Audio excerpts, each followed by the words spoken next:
আজ আমরা কথা বলবো এমন একটি ঘটনা নিয়ে যেটি শুনলে একটি থ্রিলার মুভির মতো মনে হলেও এটি বাস্তব ঘটনা।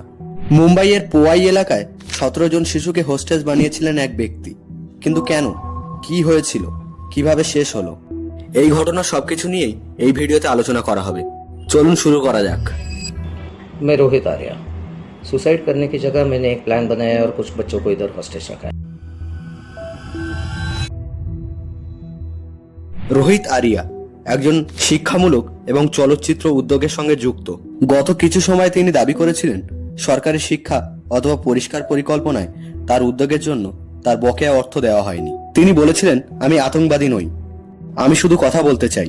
এই নিয়ে একটি ভিডিও তিনি সোশ্যাল মিডিয়ায় পোস্ট করেন আর সেটি ভাইরাল হয়ে যায়। ना मैं टेररिस्ट हूँ। তার কর্মজীবনের সঙ্গে যুক্ত ছিল একটি প্রকল্প, স্বচ্ছতা মনিটর, যা শিক্ষা প্রতিষ্ঠানগুলোতে কার্যকর হওয়ার কথা ছিল। ঘটনা শুরু হয় মুম্বাইয়ের পোয়াই অঞ্চলের আরএ স্টুডিও নামের একটি স্টুডিও ভবনে। একটি ওয়েব সিরিজের জন্য শিশুদেরকে অডিশনের নাম করে ডাকা হয়। শিশুগুলোর বয়স ছিল 10 থেকে 12 বছর। অডিশনের সময় শিশুদের অভিভাবকরা বাইরে বসে অপেক্ষা করছিলেন। ওই দিন দুপুরের দিকে রোহিত স্টুডিওর দরজা বন্ধ করে ঘোষণা করেন যে তিনি সবাইকে হোস্টেজ বানিয়ে ফেলেছেন এবং তিনি দাবি করেন যে তাকে নৈতিক এবং ন্যায্য কথা বলার সুযোগ দেওয়া হোক।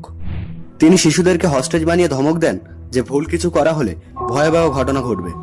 এই ঘটনা নিয়ে পুলিশকে খবর দেওয়া হয় বেশ দ্রুত। ঘটনায় দ্রুত পৌঁছায় পুলিশের স্পেশাল টিমও। তারপর অনেকক্ষণ ধরে নেগোসিয়েশন চলে। তিনি দাবি করেন তিনি উচ্চপদে পলিটিশিয়ানের সাথে কথা বলতে চান, কিন্তু তখন সেটি সম্ভব না হয় পরিস্থিতি নিয়ন্ত্রণের বাইরে যেতে শুরু করে। প্রায় 3 ঘন্টার মতো নেগোসিয়েশন চলার পর শেষমেশ এক পুলিশ অফিসার আমল ওয়ামারে দ্রুত সিদ্ধান্ত নেন যে স্টুডিওর পেছন দিক থেকে জানলা দিয়ে ঢুকবেন। রোহিত সঙ্গে একটি এয়ারগান আর রাসায়নিক পদার্থ সঙ্গে রেখেছিলেন। সে এক পর্যায়ে শিশুদের দেখে গুলি করার ভঙ্গিতে দেখায়। তখন পুলিশ আত্মরক্ষায় গুলি চালায়, রোহিতকে গুরুতর আহত করেন। পরে তাকে হাসপাতালে নিয়ে যাওয়া হলেও সেখানে তিনি মৃত্যুবরণ করেন। তারপর সব শিশু ও অন্যান্যরা নিরাপদে উদ্ধার হন। রোহিতের দাবি ছিল সরকারি কিছু বকেয়া অর্থ তাকে দেওয়া হয়নি তার প্রকল্পের জন্য, এবং তার উদ্যোগ চুরি করা হয়েছে বলে তার দাবি ছিল। তিনি বলেছিলেন, আমি টাকা চাই না, আমি শুধু কথা বলতে চাই। এবং তিনি যে আতঙ্কবাদী নয় সেটিও তিনি উল্লেখ করেছিলেন। এই ঘটনাটি শুধু আইন শৃঙ্খলার বিষয় নয়, বরং শিক্ষা, দায়িত্ব, শিশুদের নিরাপত্তা ও সমাজ ব্যবস্থার মধ্যে গভীর প্রশ্ন ধরেছে। উদ্যোগ, দাবি বা কোনো বকেয়া অর্থ থাকতেই পারে, কিন্তু তার জন্য আইন শৃঙ্খলা নিজের হাতে তুলে নেওয়া ঠিক নয়। বন্ধুরা, এই ছিল রোহিত আরিয়ার মুম্বাইয়ের হোস্টেজ কেসের সম্পূর্ণ গল্প। আমরা শুধু ঘটনা শুনলাম না, তার পেছনের কারণ, তার দাবি, উদ্ধার অভিযান এবং সমাজীয় দৃষ্টিকোণ থেকেও চিন্তা করলাম।